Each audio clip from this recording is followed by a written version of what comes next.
천박하게 시장 바닥에서 반찬이나 팔던 집구석 딸년 아니랄까봐. 800만 원 썼다고 동네방네 유세는 다 떨더니 비행기도 좁아 터지고 아주 쪼잔하고 빈티가 줄줄 흐르더라. 제 피땀으로 최고급 효도 여행을 보내드렸건만 현관문 너머로 들려온 시어머니의 조롱과 시아버지의 킬킬거리는 비웃음에 제 심장은 차갑게 얼어붙었습니다. 좋습니다. 그토록 무시하던 제 돈줄이 싹 끊겼을 때 당신들의 그 고상한 체면이 어떻게 바닥까지 처박히는지 똑똑히 보여드리죠. 며느리의 시부모 참교육 사연 지금 시작합니다. 결혼한 지 벌써 2년이라는 시간이 흘렀습니다. 시간 참 빠르고 무섭죠. 저는 대기업 마케팅 본부에서 팀장으로 일하고 있어요. 남들보다 독하게 일하고 바쁘게 살다 보니 어느새 최연소 팀장이라는 타이틀도 달고 연봉도 1억 2천만 원을 훌쩍 넘게 받고 있습니다. 우리 남편은 중견기업 영업팀 과장이에요. 사람 참 착하고 법 없이도 살 만큼 순합니다. 하지만 시부모님 앞에서는 한없이 작아지는 전형적인 효자 코스프레 남편이기도 하죠. 이번 결혼 2주년을 맞아서 저는 시부모님께 아주 특별한 선물을 해드리고 싶었어요. 평생 남편 뒷바라지하며 고생하셨으니 며느리로서 제대로 된 효도 한번 해보자 결심했습니다. 그래서 일본 오사카와 교토로 떠나는 4박 5일짜리 최고급 효도 여행을 준비했죠. 그냥 남들 다 가는 평범한 패키지 여행이 아니었어요. 두 분 다리가 안 좋으시니 편하게 다녀오시라고 항공권도 비즈니스석으로 끊었습니다. 숙소도 온천이 딸린 최고급 호텔 스위트룸으로 잡았고요. 어머님이 평소에 자랑하기 좋아하시니까 모임에 가서 자랑하시기 좋은 유명하고 비싼 식당까지 제 손으로 직접 다 예약했습니다. 그렇게 비행기며 숙소며 식대까지 들어간 돈이 무려 800만 원이었습니다. 제 카드로 한 번에 결제할 때 솔직히 손이 조금 떨리긴 했지만 그래도 기분 좋게 긁었어요. 남편이 제 카드 결제 내역을 보고 눈이 휘둥그레져서 묻더라고요. 여보, 우리 부모님 여행에 돈을 이렇게 많이 썼어? 아니 무슨 비즈니스석이야. 이 정도까지 무리해서 안 해도 돼. 당신 돈 버느라 고생하는 거 내가 다 아는데 너무 미안하잖아. 저는 남편의 어깨를 툭 치며 활짝 웃으면서 대답했습니다. 무리는 무슨, 우리 부모님이시잖아. 연세도 있으신데 좁은 이코노미석 타고 가시면 골병 드셔. 당연히 며느리가 이 정도는 해드려야지. 어머님, 아버님 좋아하실 생각하니까 나는 돈 하나도 안 아깝고 너무 뿌듯한데? 남편은 감동받은 얼굴로 제 손을 꼭 잡으며 고맙다고 몇 번이나 말했습니다. 그때까지만 해도 저는 제 선택이 완벽한 줄 알았어요. 능력 있는 며느리로서 시부모님께 확실하게 인정받고 사랑받을 거라고 굳게 믿었거든요. 시부모님이 여행에서 돌아오신 바로 그 주말이었습니다. 저는 백화점에 들러 최고급 한우 세트와 싱싱한 과일을 양손 무겁게 사들고 시댁으로 향했습니다. 남편은 주말에 급한 회사 일이 생겨서 출근을 했고 저 혼자 콧노래를 부르며 갔죠. 비싼 여행 다녀오신 피로는 다 풀리셨는지 궁금하기도 했고요. 무엇보다 여행지에서 얼마나 대접받고 즐거우셨는지 그 무용담을 빨리 듣고 싶었습니다. 도착해서 현관문을 조용히 열었습니다. 현관에서 조심조심 구두를 막 벗으려던 참이었습니다. 거실 안쪽에서 시어머니의 날카로운 목소리가 들려왔습니다. 동네 아주머니와 전화 통화를 하시는 것 같았죠. 아유 언니, 말도 마. 내가 아주 피곤해서 몸살이 다 났다니까. 솔직히 비행기도 엄청 좁더라고. 비즈니스석이라면서 뭐 이게 비즈니스야? 돈만 비싸지 영 불편해서 혼났네. 저는 구두를 벗다 말고 그 자리에 그대로 얼어붙었습니다. 심장이 쿵하고 차가운 시멘트 바닥으로 떨어지는 것 같았어요. 시어머니의 불만 가득한 통화는 계속 이어졌습니다. 숙소도 그렇게 좋진 않더라. 무슨 스위트룸이라고 유난을 덜덜 떨더니 일본 거, 좁아 터진 거 다 그렇지 뭐. 음식도 달기만 하고 내 입맛에는 하나도 안 맞았어. 그게 다 며느리가 쪼잔해서 딱 이것밖에 안 되는 거야. 돈 좀 쓴다고 동네방네 생색은 다 내더니 참나. 우리 도연이가 뼈 빠지게 돈을 잘 벌어야 하는데 큰일이야 아주. 그 집안이 원래 좀 그렇잖아.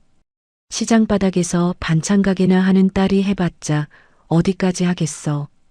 그냥 싼 맛에 부자들 흉내만 낸 거지 뭐. 머릿속이 하얗게 비워지면서 귀에서 삐하는 이명이 들리는 기분이었습니다. 들고 있던 무거운 한우 세트와 과일 바구니를 쥔 손이 하얗게 질리도록 꽉 힘이 들어갔어요. 너무 기가 막히고 놀라서 숨소리조차 낼 수 없었습니다. 그때 거실 소파 쪽에서 시아버지의 목소리가 들렸습니다. 껄껄껄. 당신 말이 딱 맞네.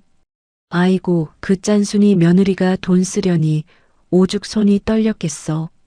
다음에는 우리 아들 돈으로 더 좋은 데 가자고. 시아버지는 시어머니의 모욕적인 험담을 말리기는커녕 맞장구를 치며 킬킬거리고 계셨습니다. 나중에 시누이가 이 자리에 있었다면 아주 셋이서 똘똘 뭉쳐 제 흉을 봤을 게 눈에 선하더군요. 두 분의 경박한 웃음소리가 거실을 가득 울렸습니다. 저는 어두운 현관에 서서 바보처럼 눈만 끔벅였습니다. 눈물이 날 것 같지도 않았어요. 그냥 머리부터 발끝까지 온몸의 피가 얼음장처럼 차갑게 식어가는 기분이었습니다. 제가 그동안 무슨 짓을 한 걸까요? 며느리 노릇 제대로 해보겠다고 발버둥 쳤던 제 자신이 너무나도 한심하고 혐오스러웠습니다. 저는 소리 없이 구두를 다시 신었습니다. 가져온 한우 세트와 과일 바구니도 그대로 챙겨 들었어요. 저런 사람들의 입에 제가 피땀 흘려번 돈으로 산 음식이 들어가는 것조차 아까웠습니다. 그리고 도둑처럼 조용히 현관문을 닫고 뒤도 돌아보지 않고 나왔습니다. 아파트 주차장으로 내려와 차에 탔습니다.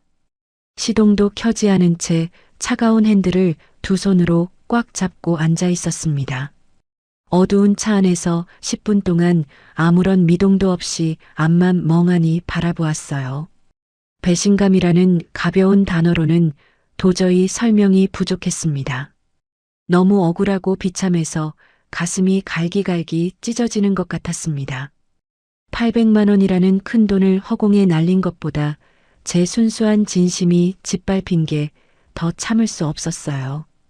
우리 친정엄마가 종로 한복판에서 30년 동안 허리가 휘도록 억척스럽게 반찬 가게를 하시며 저를 키우셨습니다. 저는 새벽부터 밤늦게까지 일하시는 엄마 가게를 도우면서 독하게 공부했어요. 장학금을 한 번도 놓치지 않고 악착같이 대학을 졸업했습니다. 그렇게 자수성가해서 제 힘으로 지금의 자리까지 왔습니다. 친정엄마는 제게 늘 말씀하셨죠. 하리나, 세상 살면서 억울한 일 있어도 참을 건 참고 넘어가라. 하지만 남들한테 함부로 밟히면서 살지는 마라. 그 자랑스럽고 고생만 하신 우리 엄마를 그리고 우리 엄마의 피땀 어린 반찬 가게를 그런 식으로 벌레보단 무시하다니요. 입술을 꽉 깨물었습니다. 너무 세게 깨물어서 입안에서 비릿한 피 맛이 훅 풍겨왔습니다. 그날 밤이었습니다. 집으로 돌아온 저는 겉옷도 벗지 않은 채 식탁에 앉아 노트북을 열었습니다. 그리고 엑셀로 꼼꼼하게 정리해둔 가계부 파일을 펼쳤어요. 결혼 후 2년 동안 지금까지 시부모님께 들어간 비용을 하나하나 날카롭게 계산해 보기 시작했습니다. 타닥타닥 마우스를 클릭하는 차가운 소리만 조용한 거실을 채웠습니다. 매달 시댁에 꼬박꼬박 보내드린 용돈 겸 생활비가 30만 원. 이게 24개월이니까 벌써 720만 원이네요. 거기에 명절마다 드린 두둑한 용돈. 두 분 생신 때마다 챙겨드린 값비싼 선물 비용. 거기다 작년에 최고급으로 해드린 대학병원 건강검진 비용까지 전부 합치면 약 300만 원입니다. 그리고 이번 일본 효도 여행 비용 800만 원. 엑셀창에 숫자들을 전부 기입하고 엔터를 쳤습니다. 합계 약 1820만 원. 놀랍게도 이 모든 돈은 정확히 제 통장에서만 빠져나간 돈입니다. 남편의 월급은 우리 부부가 살고 있는 아파트 대출금을 갚고 아파트 관리비 등 기본 생활비를 쓰고 나면 텅텅 비어 남는 게 없었거든요. 그래서 시댁 대소사와 매달 나가는 용돈은 온전히 제 연봉으로 다 감당해 왔습니다. 기죽어 있는 남편 자존심 세워주려고 제가 알아서 군말 없이 다 챙겼던 겁니다. 모니터 화면 속에 1820만 원이라는 숫자를 가만히 들여다보았습니다. 가슴 속에서 뜨거운 불길이 치솟아 오르는 것 같았어요. 이 큰 돈을 쓰고도 저는 시장바닥 반찬가게 딸이라는 천박한 조롱을 들었습니다. 비즈니스석 비행기가 좁다며 어이없는 불평을 들어야 했고요. 돈 쓰면서 생색이나 내는 쪼잔한 며느리라는 끔찍한 낙인까지 찍혔습니다. 저는 핸드폰을 들어 은행 애플리케이션을 켰습니다. 단 1초의 망설임도 없이 자동이체 설정 메뉴로 들어갔습니다. 매달 25일 시댁 통장으로 꼬박꼬박 넘어가던 생활비 30만 원 자동이체 설정을 그 자리에서 해지했습니다. 적금처럼 다달이 모아두던 시댁 행사용 비상금 통장도 비밀번호를 누르고 미련 없이 해약해버렸어요. 제 이름과 제 노동으로 연결된 모든 경제적 지원의 밧줄을 그 순간 가차없이 전부 끊어버렸습니다. 핸드폰 화면을 터치하는 손끝 하나 떨리지 않았습니다. 오히려 머리가 얼음물이라도 뒤집어 쓴 것처럼 무섭도록 차갑고 맑게 가라앉았어요. 핸드폰 화면을 끄고 노트북을 탁 소리나게 덮었습니다. 거실 창밖으로 화려한 서울의 밤거리가 환하게 보였습니다. 저는 어두운 창문에 비친 제 서늘한 얼굴을 똑바로 응시하며 또박또박 혼잣말을 내뱉었습니다. 800만 원어치 최고급 효도를 했더니 돌아온 건 쪼잔한 며느리라는 기막힌 소리였지. 좋아요. 저를 그렇게 쪼잔한 사람으로 평가하셨다면 그 기대에 제대로 부응해 드려야죠. 그러면 이제부터 진짜 쪼잔한 게 뭔지 제 방식대로 똑똑히 보여드리겠습니다.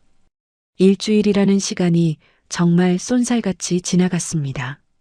그날 시댁 현관에서 돌아온 이후 저는 남편에게 아무런 내색도 하지 않았어요. 평소처럼 웃으며 같이 밥을 먹고 일상적인 대화를 나누었죠. 속으로는 피눈물이 나고 억장이 무너졌지만 철저하게 표정을 숨겼습니다. 아직은 터트릴 때가 아니라고 생각했거든요. 그리고 드디어 매달 시댁으로 생활비 30만 원이 입금되던 25일이 밝았습니다. 제가 미리 자동이체를 해지해 두었으니 당연히 돈은 넘어가지 않았습니다. 아침 출근길에 회사 로비에 막 들어서는데 아니나 다를까 제 핸드폰이 요란하게 울리기 시작했어요. 발신자 화면에는 시어머니라는 글자가 큼지막하게 떠 있었습니다. 저는 심호흡을 한번 크게 하고 전화를 받았습니다. 네, 어머니. 수화기 너머로 시어머니의 짜증 섞인 목소리가 찌르듯 들려왔습니다. 아리나. 너 혹시 뭐 깜빡한 거 없니? 오늘 25일인데 내 통장에 돈이 안 들어왔다. 아침부터 은행 앱을 몇 번이나 확인했는데 영 소식이 없네. 바빠서 이체하는 걸 잊어버린 모양이구나. 당연히 제가 실수로 잊어버렸다고 굳게 믿고 계시는 거만하고 당당한 말투였죠. 저는 회사 휴게실 구석으로 걸어가며 아주 담담하고 차분하게 대답했습니다. 아, 어머니. 생활비 말씀이시죠? 저희도 요즘 돈 들어갈 때가 많아서 생활이 좀 빠듯하네요. 그래서 당분간은 용돈 보내드릴 여유가 안 될 것 같아요. 제 입에서 나온 뜻밖의 거절에 수화기 너머는 잠시 정적이 흘렀습니다. 결혼하고 2년 동안 단 한 번도 시어머니의 말에 토를 단 적이 없던 순종적인 며느리였으니까요. 이내 시어머니가 어이가 없다는 듯이 헛웃음을 치며 말씀하셨습니다. 아이고, 얘가 아침부터 농담도 아주 잘하네.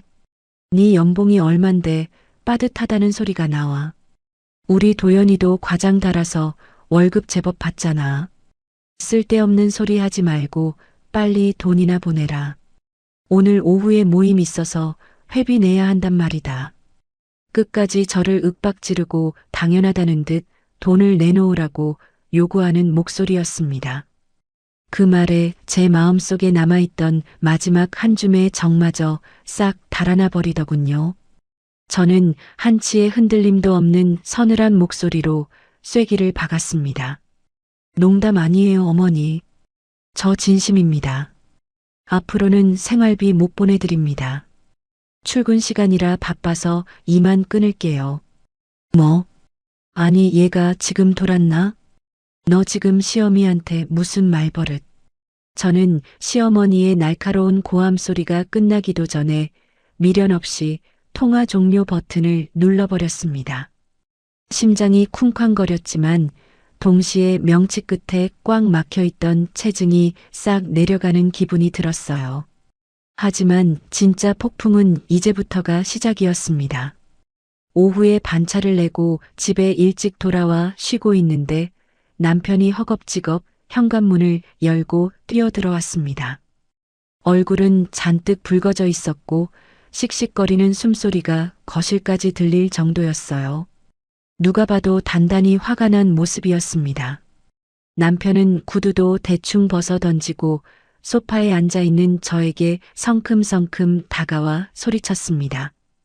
여보, 너 대체 우리 엄마한테 무슨 짓을 한 거야? 엄마가 울고불고 난리가 나셨어. 갑자기 생활비를 다 끊겠다면서 전화를 뚝 끊어버렸다며. 너 진짜 미쳤어.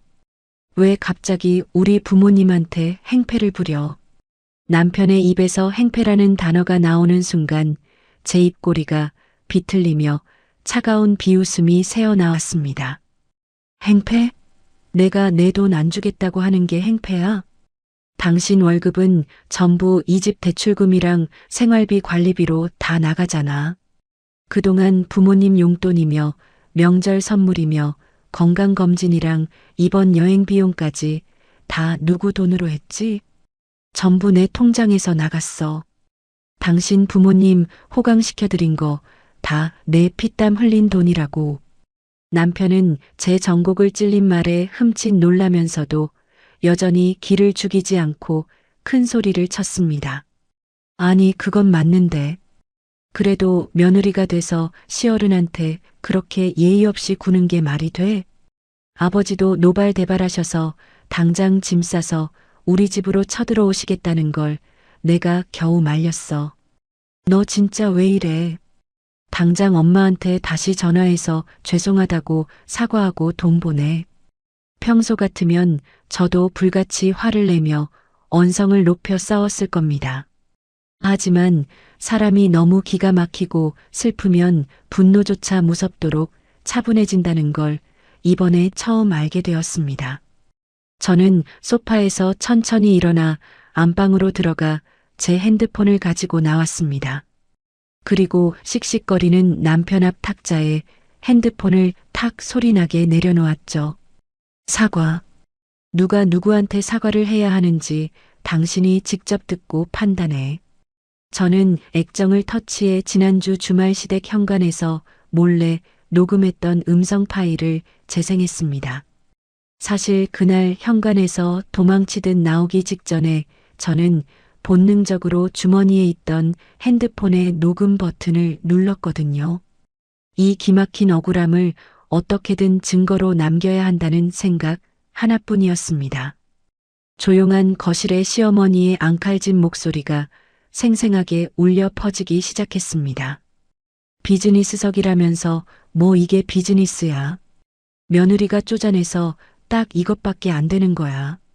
시장 바닥에서 반찬 가게나 하는 딸이 해봤자 어디까지 하겠어. 싼 맛에 부자들 흉내만 낸 거지 뭐. 이어서 시아버지의 껄껄거리는 경박한 비웃음 소리까지 아주 선명하게 흘러나왔습니다. 화가 나서 불그락푸르락했던 남편의 얼굴이 순식간에 백지장처럼 새하얗게 질리기 시작했어요. 동공은 지진이 난 것처럼 심하게 흔들렸고 벌어진 입에서는 아무런 소리도 나오지 않았습니다.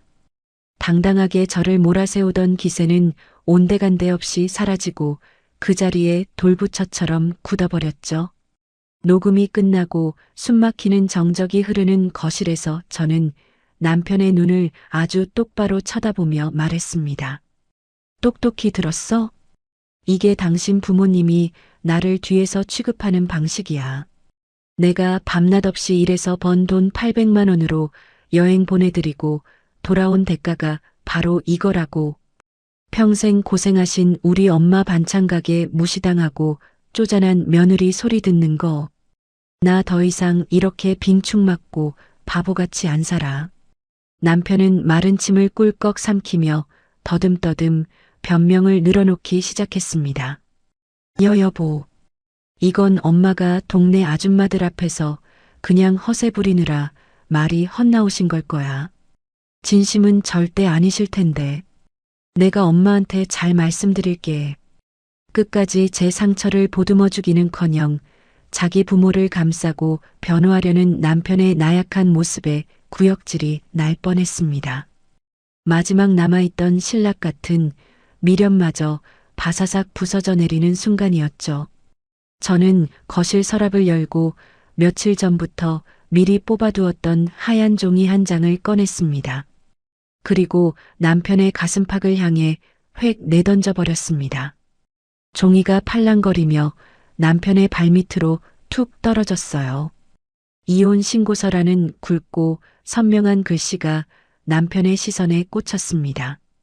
당신이 선택해.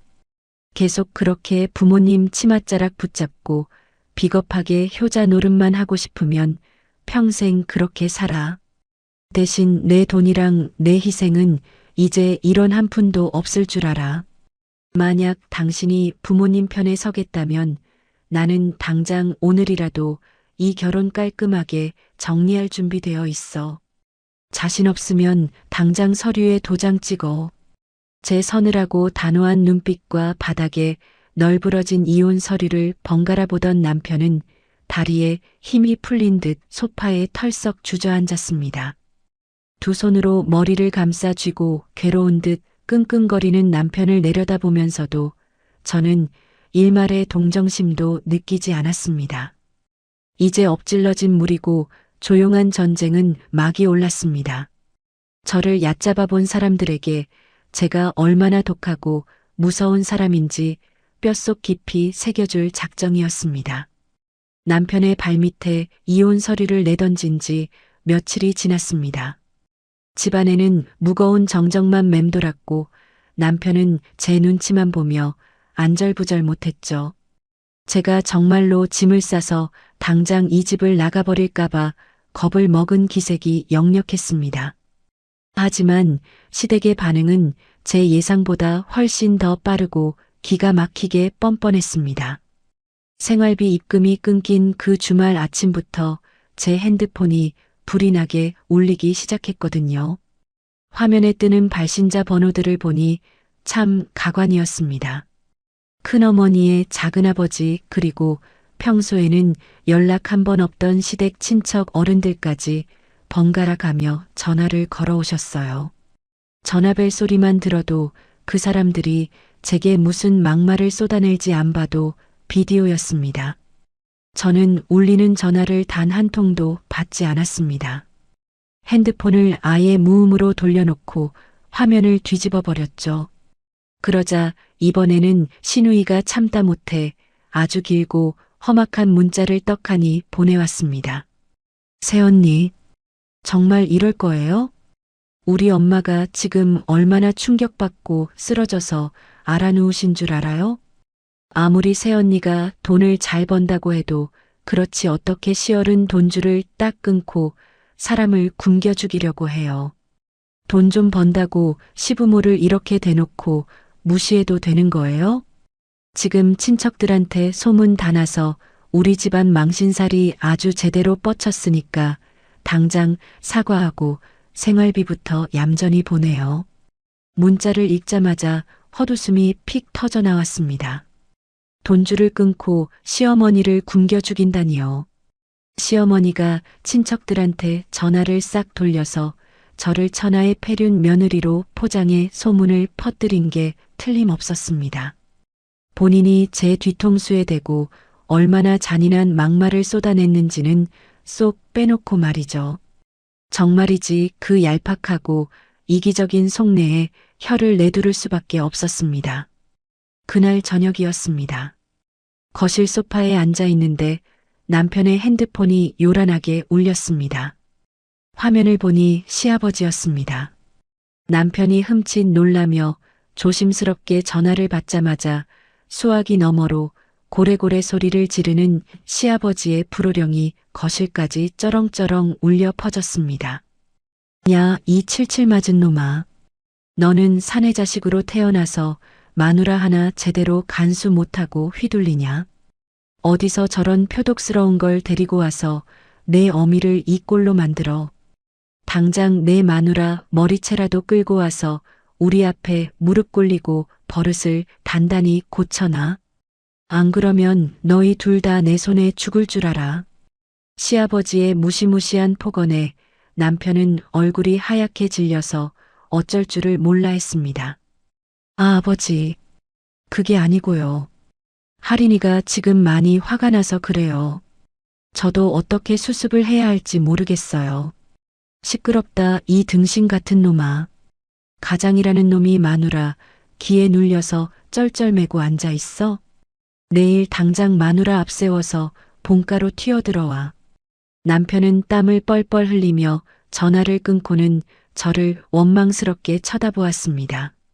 눈빛에는 어떻게든 이 상황을 빨리 모면하고 싶어하는 비겁함이 가득 담겨 있었죠. 여보, 방금 통화하는 거 들었지? 아버지 진짜 단단히 화나셨어. 친척 어른들도 다들 난리가 나셨고 시누이도 나한테 전화해서 막 울고불고 난리도 아니야. 우리 이쯤에서 그냥 당신이 한번 굽히고 넘어가자, 응? 내가 중간에서 다 잘 말해볼 테니까 제발 무릎 한 번만 꿇어주라. 저는 남편의 그 찌질하고 한심한 소리를 아주 차갑게 잘라버렸습니다. 대충 굽히고 넘어가자고? 당신은 이게 지금 내가 무릎 꿇고 대충 덮을 일로 보여? 내가 부당하게 당한 모욕은 안중에도 없고 그저 당신 부모님 화난 것만 무서워? 저는 자리에서 벌떡 일어나 서재로 들어갔습니다. 그리고 미리 빳빳하게 인쇄해둔 두툼한 서류 봉투 하나를 들고 나와 남편의 가슴팍에 툭 하고 밀어붙였습니다. 봉투 안에는 제가 지난 2년 동안 시댁에 쓴 돈의 내역이 1원짜리 하나까지 전부 적힌 가계부 사본이 들어 있었습니다. 거기에는 이번 일본 여행에서 결제한 비행기며 호텔 식당 영수증까지 아주 깔끔하게 첨부되어 있었죠. 그리고 그 안에는 작고 까만 USB 하나도 같이 들어 있었습니다. 시어머니의 그 끔찍한 뒷담화가 고스란히 담긴 음성 녹음 파일이었어요. 이게 다 뭐야? 남편이 덜덜 떨리는 손으로 서류 봉투를 열어보며 멍청하게 물었습니다. 뭐긴 뭐야? 그쪽 집안 식구들이 그렇게 궁금해하는 진짜 진실이지. 당신 부모님이 나를 굶겨 죽이려는 못된 며느리로 만들고 계신다며. 그러니까 이제 당신이 이걸로 직접 답해. 내가 당장 내일 아침에 당신 친척들 전부한테 이 가계부 영수증이랑 녹음 파일 다 돌려버리기 전에 당신이 직접 전화해서 똑바로 해명하라고. 자신 없으면 아까 말한 대로 군말 말고 이혼 서류에 당장 도장 찍어. 제 서늘하고 단호한 목소리에 남편은 침을 꼴깍 삼키며 숨을 죽였습니다. 그동안 자기가 알던 순종적이고 지갑이나 열어주던 바보 같은 아내가 아니라는 걸 뼈저리게 느낀 모양이었어요. 남편은 서류 뭉치를 쥔 채 한참을 망설이며 동공을 흔들었습니다. 이대로 가면 정말로 제가 친척들 단체 대화방의 모든 증거를 폭로하고 끝내버릴 거라는 살기를 읽은 거죠. 이내 결심한 듯 남편이 입술을 깨물며 핸드폰을 집어들었습니다. 그리고 덜덜 떨리는 손가락으로 시어머니에게 전화를 걸었어요. 신호음이 2번 울리기도 전에 시어머니가 기다렸다는 듯 전화를 팩 받았습니다. 아이고 우리 아들. 네 마누라가 드디어 정신을 차렸니? 돈은 당장 입금하라고 해라. 내가 속이 다 타서 죽겠다. 남편은 눈을 질끈 감더니 생전 처음으로 자기 부모님을 향해 큰 목소리를 냈습니다. 어머니, 제발 그만 좀 하세요. 저도 할인이가 들려준 그 녹음 파일 똑똑히 다 들었어요. 어머니가 동네 아줌마랑 통화하면서 할인이 무시하고 비꼬신 것 저도 남김없이 다 들었다고요. 전화기 너머에서 시어머니의 당황한 숨소리가 거칠게 들려왔습니다. 너 지금 무슨 해괴망측한 소리를 하는 거냐? 누가 누굴 무시해? 나는 그런 적 없다. 발뺌하지 마세요, 어머니. 비즈니스석이 좁다느니 반찬 가게 딸이 쪼잔하다느니 하신 말씀 제 귀로 똑똑히 다 들었어요. 할인이가 그동안 우리 집에 어떻게 했는데 어머니는 뒤에서 그런 끔찍한 험담을 하세요? 제가 번 월급은 집 대출금 갚느라 진작에 바닥나서 여태껏 할인이 돈으로 생활비 드리고 여행 보내드린 거잖아요. 그런데 어떻게 제 아내한테 그러실 수가 있어요. 남편의 입에서 터져나온 묵직한 진실의 시어머니는 순간 꿀먹은 벙어리처럼 아무 말도 하지 못하셨습니다. 짧고 숨막히는 침묵이 거실을 맴돌았죠. 그러더니 잠시 후 갑자기 시어머니의 앙칼지고 날카로운 통곡 소리가 스피커를 뚫고 터져나왔습니다. 아이고 내 팔자야. 내가 아들놈 뼈 빠지게 키워놨더니 마누라 치마폭에 쌓여서 제 어미를 잡내잡아. 내가 뭐 틀린 말했어? 늙은 시어미가 답답해서 그깟 푸념 좀 한 거 가지고 그걸 몰래 녹음까지 해서 부부 사이를 이간질 시켜? 진짜 독하고 무서운 년. 정말 소름 끼쳐서 살 수가 없다.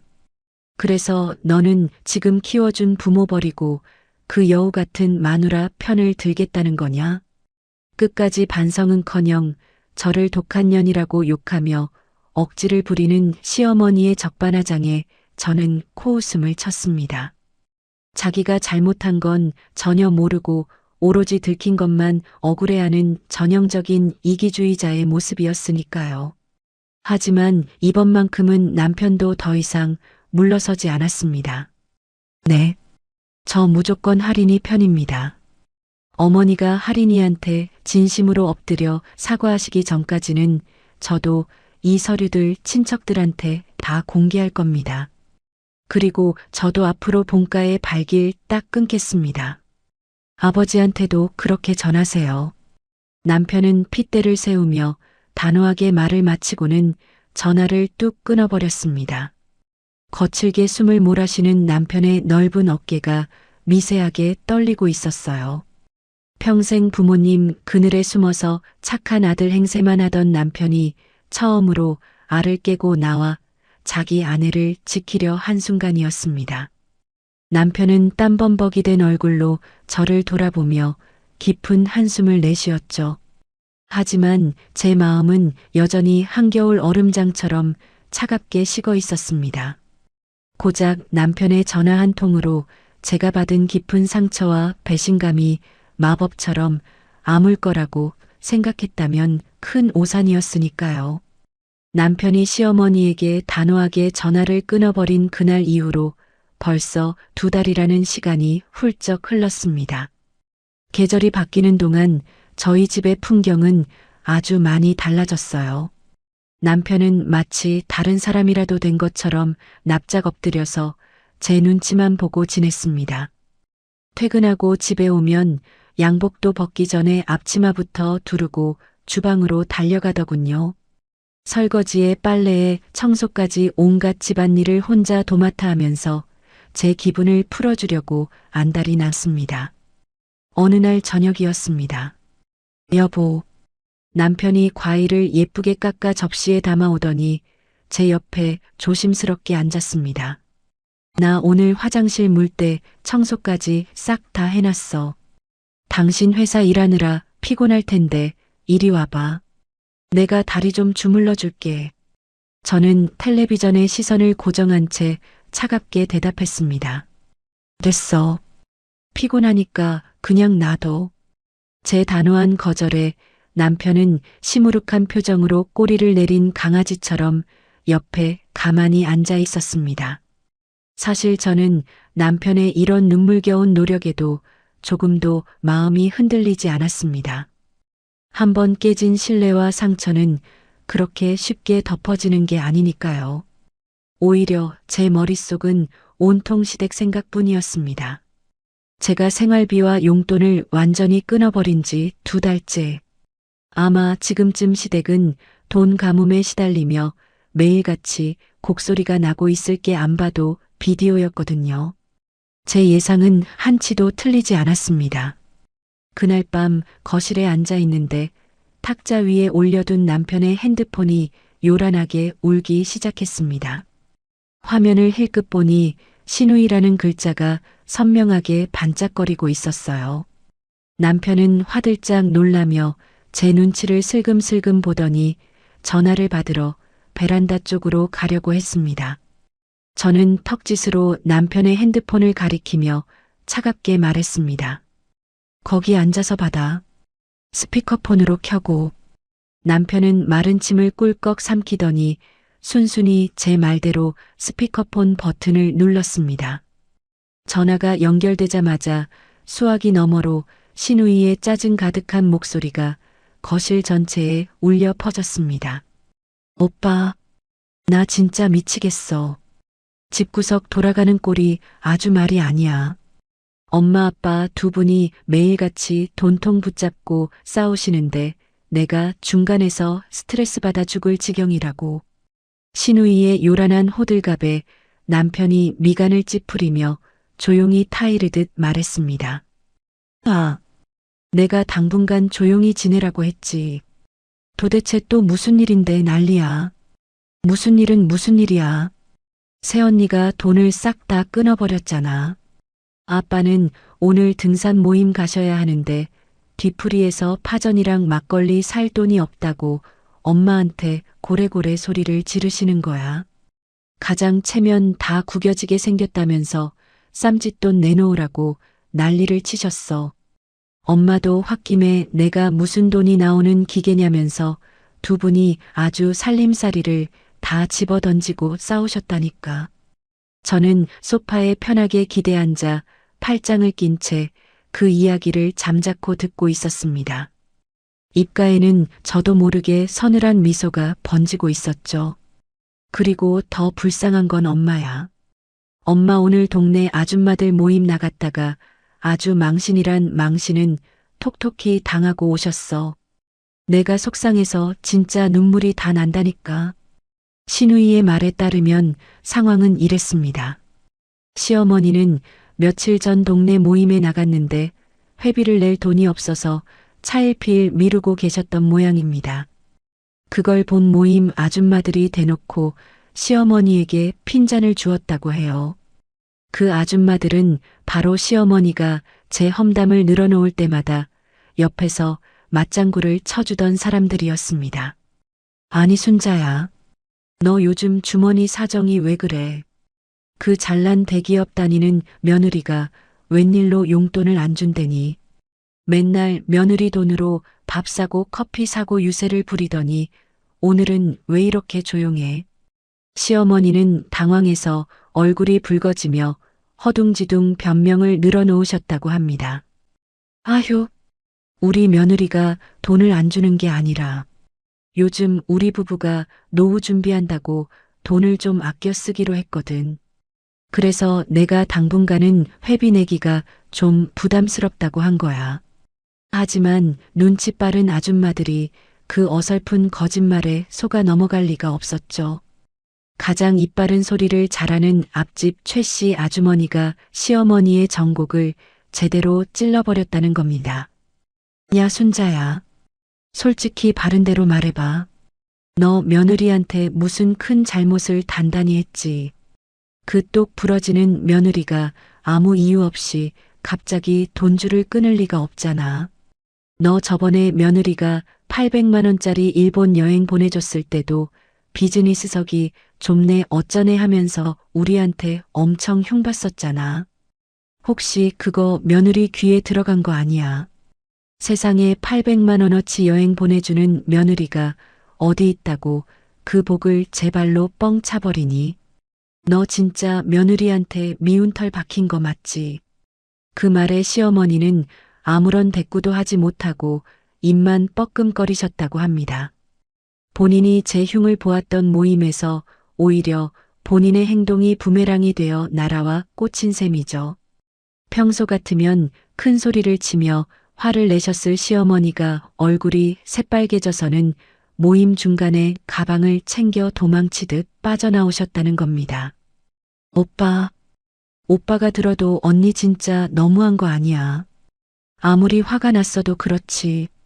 어떻게 시어른 체면을 이렇게 동네 바닥에 내동댕이 칠 수가 있어. 오빠가 당장 언니한테 말해서 생활비 다시 보내라고 해.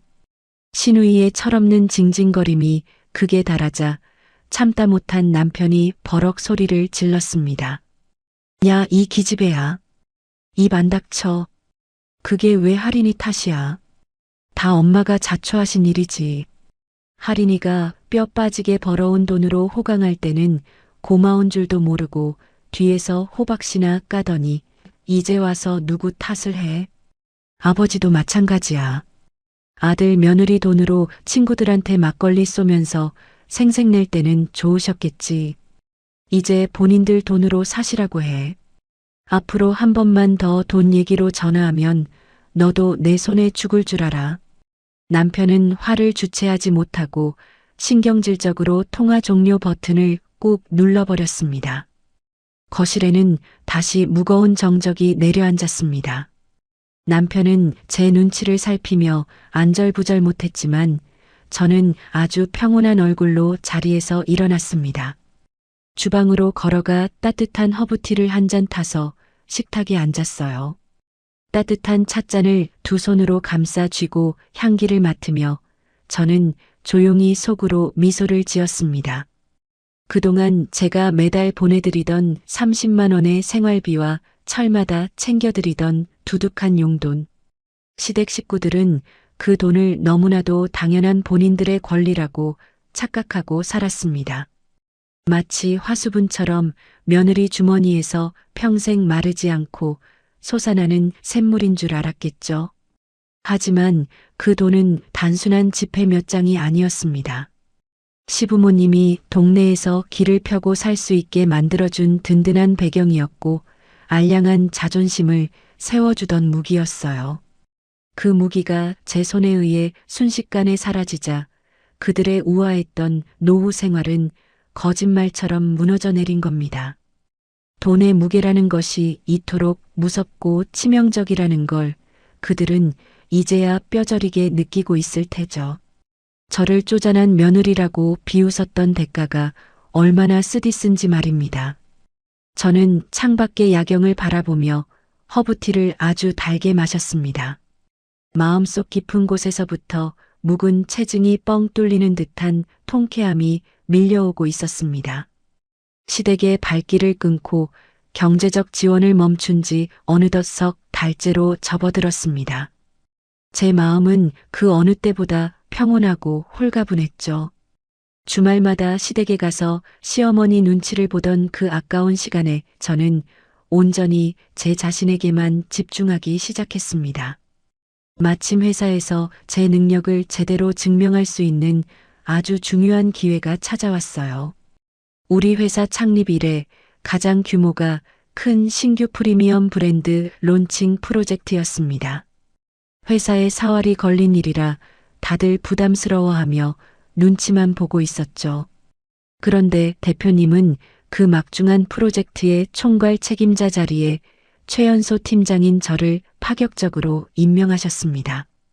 나이 많은 남자 부장님들의 시기가 장난이 아니었지만 저는 콧방귀도 뀌지 않았습니다. 이번 프로젝트를 성공적으로 마치면 제게 떨어지는 특별 성과금만 무려 3천만 원이 걸려 있었거든요. 저는 시댁 문제로 속 끓이며 받았던 스트레스와 도끼를 모조리 일에 쏟아부었습니다. 매일 밤늦게까지 텅 빈 사무실에 홀로 남아 기획안을 다듬고 또 다듬었어요. 경쟁사 분석부터 마케팅 전략까지 제 손을 거치지 않은 것이 없었죠. 제 직장 동료이자 입사 동기인 유정이가 늦은 밤 야근하는 제 자리로 다가와 따뜻한 차를 건넸습니다. 유정이는 저와 10년을 함께하며 제 모든 사정을 다 아는 정말 친자매 같은 친구예요. 하리나, 너 진짜 독종이다. 시댁이랑 한바탕 난리 났다면서 멘탈 안 흔들려? 일은 또 언제 이렇게 완벽하게 다 해놓은 거야. 너 그러다 코피 터져서 쓰러질까봐 겁난다. 저는 차를 한 모금 마시며 씩 웃었습니다. 쓰러지긴 누가 쓰러져. 나 종로 바닥에서 30년 장사하신 우리 친정엄마 딸이잖아. 깡 하나는 내가 우주 최강이지. 그동안 시댁에 쏟아붓던 그 아까운 돈이랑 시간 이제 내 인생에 전부 다 투자할 거야.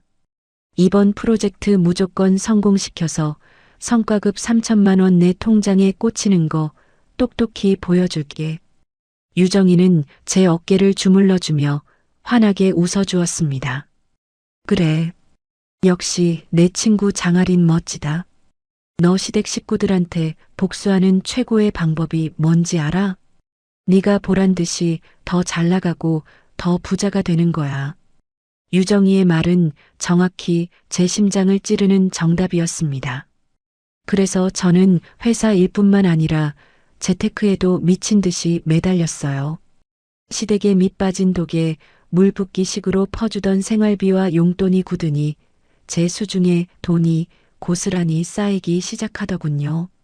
거기에 제가 그동안 악착같이 모아둔 비상금까지 합치니 제법 큰 종잣돈이 되었습니다. 저는 퇴근 후에는 부동산 경매 강의를 듣고 주말에는 발품을 팔러 다녔습니다. 노트에 빼곡하게 상권 분석을 적어가며 교통 좋고 앞으로 호재가 있을 만한 동네를 샅샅이 뒤지고 다녔죠. 구두굽이 닳도록 돌아다닌 끝에 마침내 제 조건에 딱 맞는 급매물 소형 아파트 하나를 발견했습니다. 부동산 계약서에 도장을 쾅 찍던 날 중개사무소 소장님이 저를 보며 혀를 내두르셨습니다. 아이고, 젊은 새댁이 안목이 아주 무섭네. 이 나이에 자기 이름으로 된 등기 권리증도 쥐어보고 정말 똑 부러진다. 남편이 아주 복받은 줄 알아야겠어. 오로지 제 이름 장아린 석자가 또렷하게 적힌 아파트 매매 계약서를 품에 안고 돌아오는 길. 세상을 다 가진 것처럼 가슴이 벅차올랐습니다. 시장바닥 반찬가게 딸이라고 무시당하던 제가 오롯이 제 피땀 어린 노력과 실력으로 이뤄낸 결과물이니까요. 제가 부동산 계약서를 거실 식탁 위에 무심히 올려둔 날 저녁이었습니다. 퇴근하고 돌아와 저녁찌개를 끓이던 남편이 식탁 위를 행주로 닦다가 그 계약서를 보게 되었죠. 남편의 두 눈이 탁구공만하게 커지더니 손을 덜덜 떨기 시작했습니다. 여보, 이거 뭐야? 당신 아파트 샀어?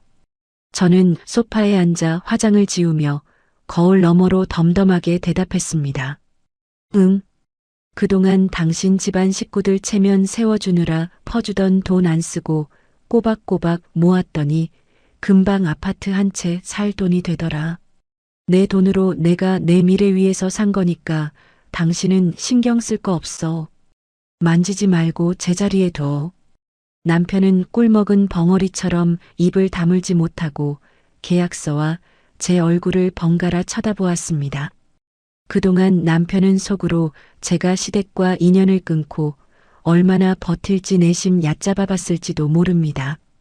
여자 혼자 시댁에 든든한 울타리 없이 남편의 지지 없이 겉돌다가 결국은 외로움에 지쳐 다시 부모님께 고개를 숙일 거라고 착각했을 수도 있죠. 하지만 현실은 남편의 얄팍한 예상을 완전히 빗나갔습니다. 시댁이라는 무겁고 지긋지긋한 짐을 벗어던진 저는 날개를 단 듯 더 높이 더 찬란하게 날아오르고 있었으니까요. 회사에서는 거물급 프로젝트를 진두지휘하는 능력 있는 총괄 책임자로 인정받고 밖에서는 자기 명의의 부동산까지 척척 늘려가는 저. 남편은 만년 영업팀 과장에서 승진도 누락되어 기가 죽어 있는데 아내는 하늘 높은 줄 모르고 승승장구하고 있으니 말입니다. 남편은 그런 저를 보며 묘한 이질감과 동시에 커다란 경외감을 느끼는 듯 했습니다. 밤이 깊어 침대에 누웠을 때였습니다. 벽을 보고 등을 돌리고 누워있는 제 뒤에서 남편이 조심스럽게 다가와 제 허리를 끌어안으며 속삭였습니다. 여보, 나 진짜 당신한테 너무 부끄럽고 창피하다. 당신 이렇게 대단하고 능력 있는 사람인데 내가 그동안 당신 가치를 너무 몰라봤어. 당신이 피땀 흘려번 돈으로 우리 부모님한테 맹목적으로 희생하는 게 그냥 며느리의 도리라고 당연하게 생각했던 내가 정말 미련했어. 오늘 당신 계약서 보는데 내가 얼마나 작고 초라하게 느껴지던지. 당신이 이렇게 반짝반짝 빛나고 멋진 사람이라는 걸 내가 이제야 제대로 알겠어. 정말 미안해. 남편의 목소리는 미세하게 떨리고 있었습니다. 아마 자기 부모님의 그늘에 숨어 살던 자신의 초라한 현실과 끝없이 위로 비상하는 아내의 모습 사이에서 뼈저린 콤플렉스와 반성을 동시에 느끼는 것 같았죠. 저는 남편의 팔을 살며시 밀어내며 차갑게 대답했습니다. 이제라도 알았으면 다행이고 나는 누구네 집 착하고 순종적인 며느리 노릇하려고 태어난 사람 아니야. 내 이름 장아린으로 내 인생 누구보다 당당하고 화려하게 살 거야. 당신도 나한테 미안해할 시간에 당신 인생이나 제대로 챙겨서 살아. 남편은 더 이상 아무 말도 하지 못하고 제 등 뒤에서 깊은 한숨만 푹푹 내쉬었습니다. 저는 어둠 속에서 두 눈을 반짝이며 천장을 바라보았습니다. 시어머니의 모욕적인 뒷담화를 들었던 그날 현관에서 흘렸던 비참한 눈물은 이미 깡그리 말라버렸습니다. 이제 저를 지켜주는 건 착한 심성이나 어리석은 효심 같은 게 아니었어요. 제 통장에 묵직하게 찍힌 확실한 숫자와 제 이름 석자로 된 든든한 부동산, 그리고 사회에서 모두가 우러러보는 제 탄탄한 실력이 저를 완벽하게 무장시켜주고 있었습니다. 돈줄이 끊겨 매일같이 싸우며 허덕이는 시댁과 제 눈치만 보며 쩔쩔매는 남편, 그리고 하루가 다르게 눈부시게 성장하는 저. 이 모든 상황이 완벽하게 제 통제 아래 놓여 있다는 짜릿한 사실이 저를 더없이 강하고 단단하게 만들고 있었습니다. 회사에서 맡은 신규 브랜드 프로젝트가 연일 대성공을 거두고 있었습니다. 매일같이 쏟아지는 찬사와 격려 속에 제 어깨는 한껏 올라가 있었죠. 바쁘고 치열하게 일에만 몰두하다 보니 시댁이라는 존재는 제 머릿속에서 까맣게 지워진 지 오래였습니다. 그러던 어느 날 나른한 오후였습니다. 회의를 마치고 제자리로 돌아와 서류를 검토하고 있는데 책상 위에 올려둔 핸드폰이 지잉하고 울렸습니다. 화면을 내려다본 저는 순간 제 눈을 의심했습니다. 발신자 이름의 시어머니라는 세 글자가 선명하게 떠 있었거든요. 제가 생활비를 끊어버리고 남편이 본가에 발길을 끊겠다고 선언한 이후로 난생 처음 걸려온 전화였습니다. 속으로 코웃음이 쳐졌습니다. 아쉬운 게 없으면 절대 먼저 연락할 위인이 아니신데 도대체 무슨 일일까 궁금해졌죠. 저는 천천히 자리에서 일어나 휴게실로 걸어가며 통화 버튼을 눌렀습니다. 여보세요. 수화기 너머로 들려온 시어머니의 목소리는 다급하고 떨리고 있었습니다. 하지만 그 와중에도 특유의 뻔뻔하고 명령하는 듯한 억양은 고스란히 살아있더군요. 할인아, 나다. 너 지금 당장 내 계좌로 돈 좀 넉넉하게 보내야겠다. 오랜만에 통화하면서 안부 인사 한마디 없이 대뜸 돈부터 내놓으라는 저 당당함. 정말이지 변한 게 하나도 없는 분이셨습니다. 저는 기가 막혀서 차갑게 대꾸했습니다. 돈이라니요. 제가 생활비 안 보낸다고 진작에 말씀드렸을 텐데요. 아유 답답해라. 생활비 타령이 아니야. 너의 아버지가 오늘 아침에 쓰러지셨다. 건강검진을 받았는데 당뇨 합병증이 심하게 왔대. 당장 눈이랑 발에 문제가 생겨서 입원하고 큰 수술부터 받아야 한단다. 수술비랑 병원비가 한두 푼이 아닌데 우리한테 당장 융통할 현금이 어디 있니? 네가 돈 잘 버니까 얼른 병원비부터 싸라. 그제야 상황이 이해가 갔습니다. 시아버지가 쓰러지셨다니 놀라긴 했지만 시어머니의 태도에 입술을 꽉 깨물게 되더라고요. 며느리가 돈 버는 기계도 아니고 사과 한마디 없이 이렇게 뻔뻔하게 손을 벌리시다니요. 저는 창밖을 내다보며 차가운 얼음장 같은 목소리로 또박또박 말했습니다. 어머니, 저 쪼잔한 반찬가게 딸이잖아요. 싼 맛에 부자들 흉내나 내고 돈 쓰면서 생색이나 내는 며느리한테 무슨 그런 큰 돈이 있겠어요. 아버님 수술비는 어머니 아들한테 말씀해서 해결하세요. 저는 쪼잔해서 이런 한 푼도 못 보태드립니다. 무엇이 어째. 너 지금 시애비가 중내 사내하는데 그깟 옛날 말실수 하나 가지고 이렇게 독하게 굴래? 네가 사람이야. 저는 시어머니의 고래고래 소리 지르는 악다구니를 끝까지 듣지 않고 전화를 뚝 끊어버렸습니다. 가슴이 빠르게 뛰었지만 후회는 없었습니다. 그날 저녁 남편은 퇴근하자마자 사색이 된 얼굴로 집으로 뛰어들어왔습니다.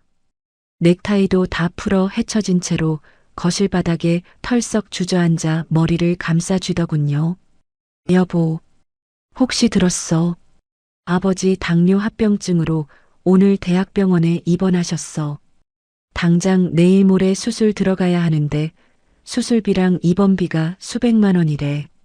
엄마 아빠 수중에 돈이 하나도 없는데 내 통장도 텅텅 비었잖아. 나 미치겠어 진짜. 남편의 눈에는 눈물이 그렁그렁 맺혀 있었습니다. 평소 같았으면 제가 지갑을 열어 걱정하지 마 내가 낼게라고 안심시켜 주었겠지만 저는 팔짱을 낀 채 차갑게 내려다보았습니다. 그래서 나보고 어쩌라고. 당신 부모님 병원비까지 나한테 내놓으라고 할 참이야. 남편은 제 차가운 반응에 화들짝 놀라며 손을 내저었습니다. 아니야. 당신한테 돈 달라는 소리 절대 아니야. 염치가 있지 내가 어떻게 당신한테 손을 벌려. 그냥 내가 너무 답답하고 앞이 깜깜해서 그래. 내일 당장 회사에 가불이라도 부탁해 보든가 마이너스 통장이라도 뚫어야 할 것 같아. 남편은 덜덜 떨리는 손으로 마른 세수를 하며 한숨을 푹푹 내쉬었습니다. 그 모습을 보니 속으로 참 씁쓸하더군요. 그렇게 떵떵거리며 아들 자랑을 하시던 시부모님은 정작 아버지가 쓰러졌을 때 아들의 빈 지갑 때문에 눈물 짓고 있었습니다. 그동안 제가 채워주던 경제적 지원이 얼마나 크고 무거운 것이었는지 이제야 뼈저리게 느끼고 계시겠죠. 다음 날 아침 남편은 충혈된 눈으로 힘없이 출근을 했습니다. 저는 반차를 내고 거실 소파에 가만히 앉아 깊은 생각에 잠겼습니다. 시부모님이 저에게 주신 모욕과 상처를 생각하면 병원비는커녕 물 한 모금도 떠드리고 싶지 않았습니다.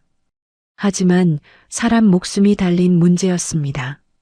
제 험담을 듣고도 킬킬거리며 웃던 시아버지의 비겁한 얼굴이 떠올랐지만 동시에 어릴 적부터 저를 바르게 키워주신 친정엄마의 얼굴도 겹쳐 보였습니다.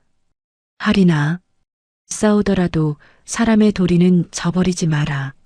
네가 아무리 화가 나도 생명 앞에서는 모질게 구는 거 아니야. 그래야 네가 평생 당당할 수 있는 거란다. 우리 엄마의 그 따뜻하고 올곧은 가르침이 제 가슴을 툭툭 쳤습니다. 저는 복수를 한답시고 사람의 목숨을 담보로 조롱하는 괴물이 되고 싶지는 않았습니다. 시댁 사람들과 똑같이 바닥으로 추락하고 싶지 않았어요. 그들보다 훨씬 더 기품 있고 우아하게 제 자존심을 지키고 싶었습니다. 저는 결심을 굳히고 자리에서 일어났습니다. 남편이 어젯밤 훌쩍이며 말했던 시아버지의 입원 병원이 떠올랐거든요. 핸드폰을 들어 그 대학병원 원무과로 직접 전화를 걸었습니다. 네, 수납처입니다. 어떤 업무 도와드릴까요? 박재호 환자 보호자인데요. 어제 내분비내과로 입원한 박재호 환자분 진료비랑 예정된 수술비 전액 수납하려고 합니다. 제 카드로 결제 진행해 주세요. 원무과 직원은 신속하게 환자 조회를 마치고 결제 금액을 안내해 주었습니다. 만만치 않은 큰 금액이었지만 저는 단 1초의 망설임도 없이 카드 번호를 불러주었습니다. 결제가 정상적으로 승인되었다는 직원의 말을 듣고 저는 아주 단호하고 엄격한 목소리로 신신당부를 했습니다. 저기요. 부탁드릴 게 하나 있습니다. 환자나 환자 보호자가 누가 결제했냐고 물어보면 절대로 제 이름이나 며느리가 냈다고 말씀하시면 안 됩니다. 만약 제 신원이 조금이라도 노출되면 병원 측에 정식으로 항의할 겁니다. 꼭 지켜주셔야 합니다. 직원은 조금 당황한 듯 했지만 제 강경한 태도에 절대 비밀을 보장하겠다고 약속했습니다. 전화를 끊고 나니 마음 한구석을 짓누르던 무거운 돌덩이가 쑥 내려가는 기분이었습니다. 이 돈은 시부모님을 용서해서 낸 것이 아닙니다. 그저 사람의 도리를 다하기 위한 제 마지막 자비이자 제 자신을 위한 품격이었죠. 며느리가 돈을 냈다는 사실을 쏙 빼버렸으니 시어머니와 남편은 누군가 대신 내준 병원비의 출처를 몰라 한참을 어리둥절해할 겁니다. 그날 저녁 퇴근하고 돌아온 남편의 표정은 아침과 달리 어딘가 넋이 나간 사람 같았습니다. 현관에 들어서자마자 구두도 제대로 벗지 못하고 저를 보며 황당하다는 듯 입을 뗐어요. 여보, 나 진짜 귀신이 곡할 노릇이야. 오늘 오후에 대출 알아보려고 은행 가려는데 엄마한테 전화가 왔어. 아버지 수술비랑 병원비를 누가 전액 다 내고 갔다는 거야. 저는 속으로 쾌재를 부르며 겉으로는 눈 하나 깜짝하지 않고 무심하게 물었습니다. 그래, 누가 냈는데? 당신 친척 중에 돈 많은 분 계셔? 남편은 머리를 극적이며 고개를 갸웃거렸습니다. 아니, 친척들은 다들 자기들 살기 바쁘다고 돈 못 빌려준다고 난리였어. 엄마가 원무과에 가서 누가 냈냐고 따져 물었는데 병원에서도 절대 알려줄 수 없다고 했대. 그냥 익명의 독지가가 내고 갔다는 말만 반복한대. 도대체 어떤 천사가 우리 집 사정을 알고 그 큰 돈을 내준 걸까? 하늘이 도우신 건가? 안도의 한숨을 내쉬며 가슴을 쓸어내리는 남편을 보며 저는 속으로 차갑게 미소 지었습니다. 당신들이 쪼잔하다고 무시했던 반찬가게 딸이 당신 아버지를 살렸다는 사실을 알면 시어머니의 표정이 어떻게 변할지 상상만 해도 짜릿하더군요. 하지만 저는 끝까지 입을 굳게 다물었습니다. 제가 나설 때가 아니었으니까요. 돈의 힘으로 복수하면서도 인간의 도리는 잃지 않는 것. 이것이 바로 장아린이라는 여자가 세상을 살아가는 진짜 실력이라는 걸 스스로 증명해낸 하루였습니다. 시아버지의 수술은 무사히 잘 끝났습니다. 다행히 초기에 발견해서 최악의 상황은 면했다고 하더군요. 익명의 천사가 병원비를 전부 내주고 갔다는 소식에 시댁 식구들은 그 사람이 도대체 누구냐며 한바탕 난리가 났었죠. 당연히 그 천사가 본인들이 쪼잔하다고 무시했던 이 며느리라는 사실은 꿈에도 상상하지 못하고 있을 겁니다. 그렇게 한바탕 폭풍이 휩쓸고 지나가고 어느덧 제가 모든 경제적 지원을 끊어버린 지 꽉 찬 석 달째에 접어들었습니다. 석 달이라는 시간. 누군가에게는 쏜살같이 짧은 시간이겠지만 돈줄이 말라버린 시댁 식구들에게는 아마 피가 마르는 지옥 같은 시간이었을 겁니다. 그날 저녁이었습니다. 퇴근 후 시아버지 병원에 들렀다가 집으로 돌아온 남편의 몰골이 말이 아니었습니다. 무엇보다 얼굴이 며칠 밤을 꼴딱 세운 사람처럼 퀭하고 어두웠습니다. 현관에 들어서자마자 구두도 제대로 벗지 못하더니 거실 소파에 털썩 주저앉아 깊은 한숨만 푹푹 내쉬더군요. 저는 주방에서 따뜻한 허브티를 한 잔 타서 쟁반에 받쳐들고 거실로 나갔습니다. 그리고 소파 맞은편에 다리를 꼬고 앉아 남편을 빤히 쳐다보았죠. 무슨 일 있어? 얼굴이 왜 그래? 아버님 수술하신 데가 안 좋은 거야. 제 무심한 질문에 남편은 힘없이 고개를 저었습니다. 아니야. 아버지 회복은 아주 잘 되고 계셔. 내일 모레 퇴원하셔도 된대. 그런데 왜 세상 다 산 사람처럼 땅이 꺼져라 한숨을 쉬어. 남편은 찻잔을 두 손으로 감싸 쥐더니 기어들어가는 목소리로 입을 뗐습니다. 여보, 나 오늘 아버지 갈아입으실 속옷이랑 세면도구 챙기러 본가에 잠깐 들렀어. 그래서 뭐 어머니가 또 나한테 돈 받아오라고 악을 쓰시디. 아니야. 그런 거 아니야. 그냥 엄마가 너무 불쌍해서 그래. 어머니가 불쌍하다는 말에 저는 코웃음을 쳤습니다. 불쌍해? 며느리 피땀 흘린 돈으로 떵떵거리며 사시던 분이 이제 지갑 얇아지니까 불쌍해지기라도 했어? 여보, 엄마 요즘 동네 모임이고 친척 모임이고 아예 아무 데도 못 나가셔. 완전히 외톨이가 되셨어. 남편의 말에 저는 속으로 쾌재를 불렀지만 겉으로는 표정 하나 바꾸지 않고 계속 말을 이어갔습니다. 왜? 며느리가 용돈 안 준다고 동네 아줌마들이 무시한대? 그것도 그렇지만 당신한테 한 짓이 동네방네 싹 다 퍼져버렸어. 저번에 앞집 최 씨 아줌마가 우리 엄마한테 왜 며느리가 갑자기 돈 안 주냐고 꼬치꼬치 캐물었었잖아. 억울했지. 그 아줌마가 입이 엄청 싸잖아. 엄마가 당황해서 도망친 이후로 동네 아줌마들한테 소문을 다 낸 거야. 며느리가 800만 원짜리 비즈니스석 태워서 일본 여행 보내줬는데 뒤에서 쪼잔한 반찬 가게 딸이라고 욕하다가 걸려서 돈줄 다 끊긴 거라고 말이야. 저는 어이가 없어서 피식 웃음을 터뜨렸습니다. 당연한 결과네. 꼬리가 길면 밟히는 법이고 뿌린 대로 거두는 법이지. 동네 아줌마들 뿐만이 아니야. 큰아버지랑 작은아버지 식구들도 다 알게 됐어. 지난번에 내가 전화로 엄마한테 화내면서 다 말해버렸잖아. 당신이 우리 집에 1,800만 원 넘게 썼다는 내 말 듣고는 친척 어른들도 다들 입을 싹 닫으셨어. 그래서 친척들이 뭐래. 처음에는 당신을 찔러도 피 한 방울 안 나올 독한 며느리라고 욕하시던 분들이 이제는 오히려 엄마를 욕해. 어떻게 굴러들어온 복을 제 발로 뻥 차버리냐고 배가 불렀다고 쯧쯧 혀를 차시더라. 시누이도 자기 체면 구겨졌다고 엄마한테 전화해서 화만 내고 아주 집안이 엉망진창이 됐어. 그래서 다 자업자득인데 왜 당신이 울상이야? 남편은 고개를 푹 숙이더니 덜덜 떨리는 손으로 마른 세수를 했습니다. 나 오늘 집에 들어갔다가 진짜 가슴이 찢어지는 줄 알았어. 엄마가 불도 안 켜고 컴컴한 주방 식탁에 혼자 앉아 계시더라.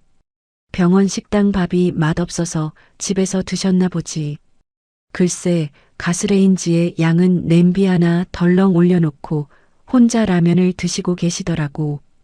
평소에 건강 챙기신다고 라면은 쳐다보지도 않으시던 분이 퉁퉁 불어 터진 라면, 국물에 찬밥을 훌훌 말아서 드시는데 진짜 눈물이 확 쏟아지더라. 반찬도 쉰 김치 쪼가리 하나가 다였어. 그런데 더 슬픈 건 뭔지 알아? 엄마 시선이 냉장고 문짝에 가 있었어. 거기에 우리 결혼식 날 찍은 가족 사진 붙어 있잖아. 남편의 말에 저도 모르게 꼬고 있던 다리를 풀고 자세를 고쳐 앉았습니다. 머릿속으로 그 어둡고 쓸쓸한 주방의 풍경이 그려졌거든요. 엄마가 그 사진 속에 있는 당신 얼굴을 하염없이 쳐다보면서 엉엉 소리 내어 울고 계셨어. 울어? 어머니가 우셨다고? 응. 내가 거실에 들어선 줄도 모르고 혼잣말을 하시면서 계속 우시더라. 할인이가 나한테 참 잘했는데. 결혼식 날 내 두 손 꼭 잡고 어머니 저 진짜 잘할게요. 친딸처럼 생각해 주세요. 하고 그렇게 예쁘게 웃었는데. 내가 미쳤지. 그 착하고 예쁜 애한테 무슨 짓을 한 건가 몰라. 내가 쪼잔한 게 아니라 내가 참 못난 시어미였어. 다 내 죄야 내 죄. 이렇게 중얼거리시면서 눈물을 펑펑 쏟으셨어. 남편의 목소리는 이미 물기가 가득 배어 심하게 떨리고 있었습니다. 여보, 엄마가 처음으로 당신한테 미안하다고, 당신한테 너무 큰 상처를 줬다고 뼈저리게 후회하시면서 우셨어. 나 태어나서 우리 엄마가 자기 잘못 인정하면서 그렇게 서럽게 통곡하시는 거 정말 처음 봤어. 늘 당당하고 기세등등하시던 우리 엄마가 그 어두운 부엌에서 얼마나 작고 초라해 보이던지. 남편은 결국 참지 못하고 두 손으로 얼굴을 감싸 쥔 채 소리 없이 흐느끼기 시작했습니다. 조용한 거실에는 남편의 서러운 울음소리만 낮게 울려 퍼졌습니다. 저는 팔짱을 낀 채 가만히 남편의 흔들리는 좁은 어깨를 내려다보았습니다. 시어머니가 비참하게 라면을 먹으며 무너졌다는 소식을 들으면 마냥 통쾌하고 고소해서 만세를 부를 줄 알았습니다. 그런데 이상하게도 가슴 한구석에서 툭 하고 작은 돌멩이가 떨어지는 듯한 파열음이 들렸습니다. 석 달 동안 마냥 꽁꽁 얼어붙어 있던 제 차가운 심장에 미세한 균열이 생기는 기분이었죠. 시어머니가 흘린 그 눈물이 그저 돈에 대한 아쉬움이나 남들에게 욕을 먹는 억울함 때문이 아니었으니까요. 며느리라는 한 사람의 진심을 무참히 짓밟은 것에 대한 진짜 미안함과 후회 때문이라는 사실이 제 굳게 닫힌 마음을 아주 조금씩 두드리고 있었습니다. 여보, 제발 부탁이야. 우리 엄마 진짜 많이 반성하고 계셔. 당신이 한 번만, 아주 한 번만 엄마 진심 알아주면 안 될까? 남편이 눈물범벅이 된 얼굴로 저를 올려다보며 애원했습니다. 저는 소파에서 천천히 일어나 남편에게서 한 걸음 물러섰습니다. 그리고 여전히 흔들림 없는 차분한 목소리로 대답했습니다. 울지 마.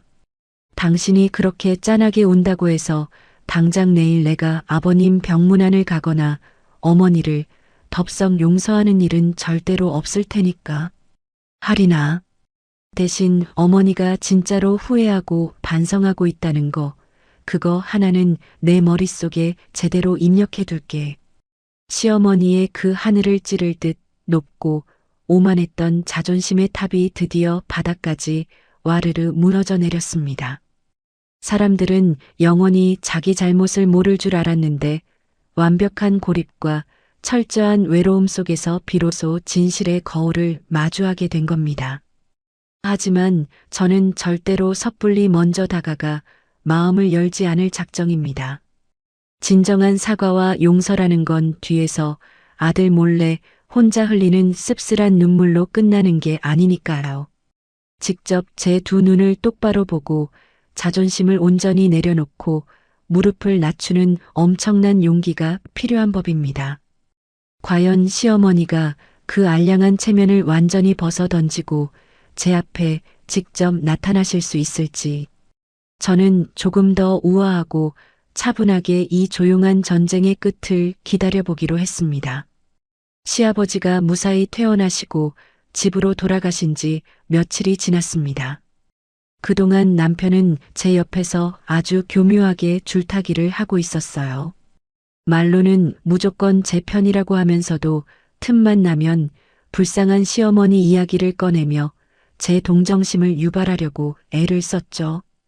은근슬쩍 화해를 종용하는 남편의 태도에 저는 점점 지쳐갔습니다. 이 사람은 아직도 자기가 무슨 잘못을 하고 있는지 완벽하게 깨닫지 못한 게 분명했어요. 본인 부모님과 저 사이에서 적당히 좋은 게 좋은 거라며 둥글게 넘어가려는 그 안일한 태도가 저를 더 화나게 만들었습니다. 어느 날 저녁이었습니다. 남편이 퇴근하고 씻으러 욕실에 들어간 사이 저는 방으로 들어갔습니다. 그리고 예전에 뽑아두었던 이혼 신고서를 책상 서랍에서 꺼냈죠. 이번에는 빈 종이가 아니었습니다. 제 이름과 주민등록번호 그리고 도장까지 아주 선명하게 쾅 찍어둔 완벽한 서류였어요. 그 서류를 남편이 매일 보는 다이어리 위에 가지런히 올려두었습니다. 잠시 후 젖은 머리를 수건으로 털며 서재로 들어온 남편이 다이어리 위에 놓인 서류를 발견했습니다. 남편의 움직임이 뚝 멈추더니 두 눈이 바들바들 떨리기 시작했어요. 서류를 집어든 남편이 거실에 앉아 있는 저에게 달려나왔습니다. 여보, 이게 뭐야? 도장까지 다 찍혀 있잖아. 나보고 지금 당장 이혼하자는 거야? 남편의 목소리는 공포로 질려 덜덜 떨리고 있었습니다. 저는 텔레비전 채널을 무심하게 돌리며 아주 차갑고 건조하게 대답했습니다. 당신이 어설프게 계속 줄타기하는 꼴 더는 못 봐주겠어서 그래. 어머니가 부엌에서 라면 드시며 우셨다고 나더러 어쩌라고. 당신 부모님은 나한테 직접 사과 한마디 안 하시는데 왜 당신이 중간에서 계속 용서해라 말아 분위기를 잡아. 나는 나를 무시하는 사람들하고는 단 1분 1초도 가족으로 엮이고 싶지 않아. 당신이 끝까지 중립인 척하면서 당신 부모님 감싸고 돌 거면 당장 그 서류에 도장 찍어. 나는 내 길 갈 거니까. 제 단호한 말에 남편은 얼굴이 백지장처럼 하얗게 질렸습니다. 그리고는 그 자리에 털썩 무릎을 꿇더군요. 여보, 내가 잘못했어. 나는 그냥 당신이 너무 힘들어하니까 빨리 예전처럼 평화로워졌으면 해서 그랬던 거야. 내가 생각이 짧았어. 저는 혀를 찢차며 남편을 매섭게 쏘아붙였습니다. 평화? 누구를 위한 평화인데?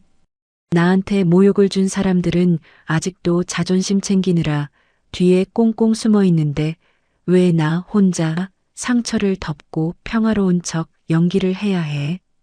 그건 평화가 아니라 그냥 당신 혼자 마음 편하고 싶은 비겁한 도피야. 똑바로 들어. 이건 협박이 아니야. 당신이 누구 남편인지 똑바로 행동으로 증명하지 못하면 우리 결혼 생활은 오늘로 끝이야. 남편은 바닥에 주저앉은 채 한참 동안 제 말을 곱씹는 듯 했습니다. 꽉 쥔 두 주먹이 부들부들 떨리고 있었죠. 이윽고 남편이 자리에서 벌떡 일어났습니다. 눈빛이 예전에 그 유약하고 겁많던 효자 아들의 눈빛이 아니었어요. 무언가 단단히 결심한 듯 도끼가 서려 있었습니다. 남편은 겉옷을 챙겨 입고는 저를 향해 묵직하게 한마디를 던졌습니다. 기다려. 내가 당신 남편으로서 어떻게 하는지 오늘 확실하게 보여줄 테니까.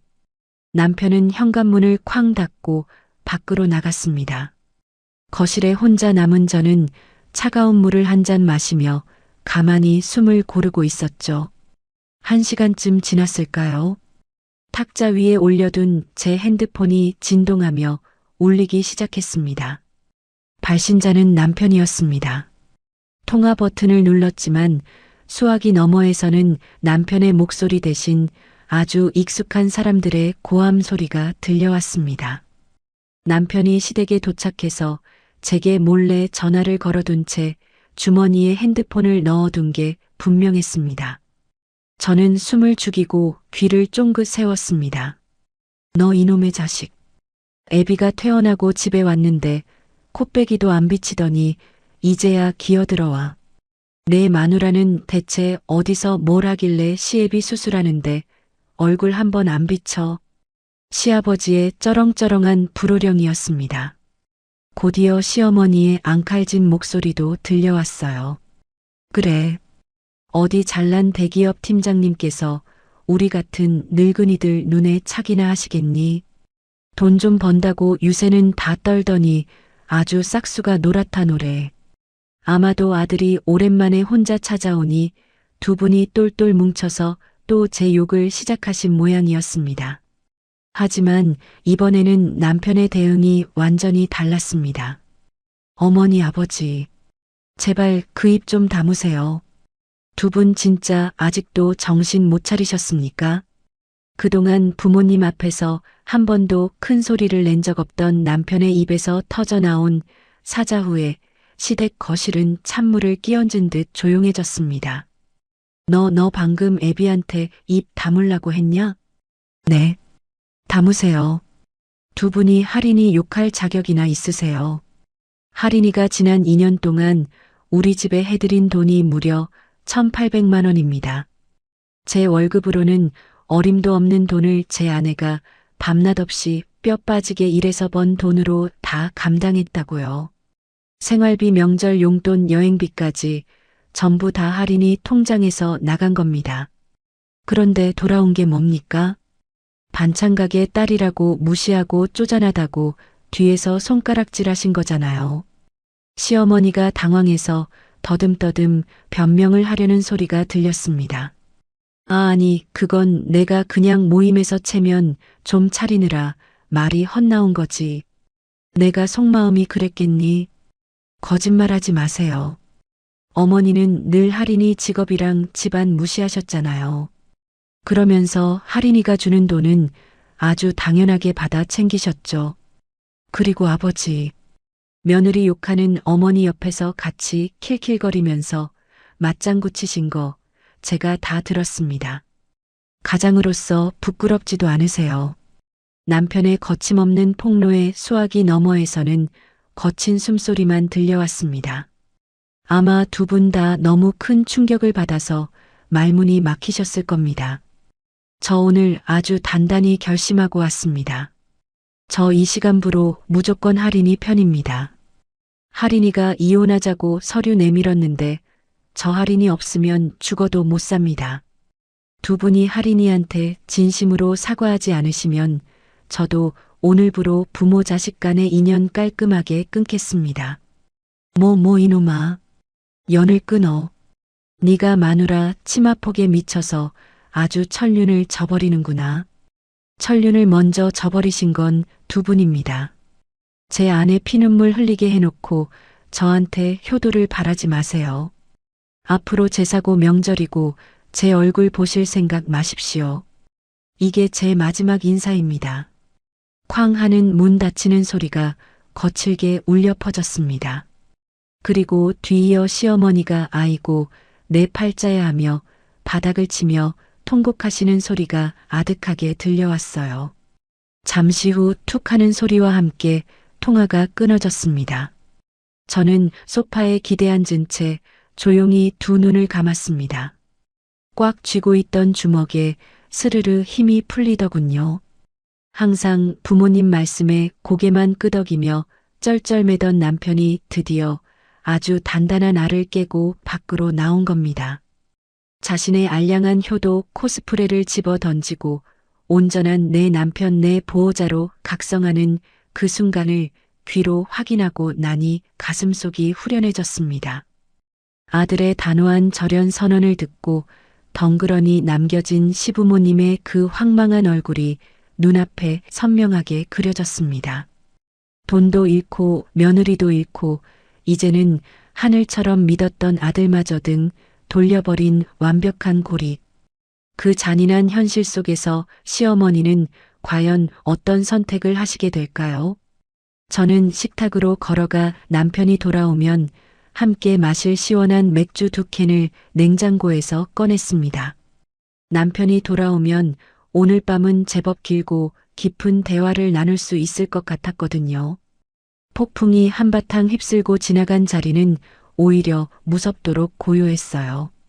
남편은 그날 이후로 정말 시댁 쪽으로는 고개도 돌리지 않았습니다. 오로지 저와 우리 부부의 일상에만 집중하며 묵묵히 제 옆을 지켰죠. 어느 화창한 일요일 아침이었습니다. 남편은 모처럼 늦잠을 자고 있었고 저는 일찍 일어나 거실 창문을 열고 환기를 시키고 있었어요. 따뜻한 햇살이 거실 가득 들어오며 평화로운 주말의 공기를 채우고 있었습니다.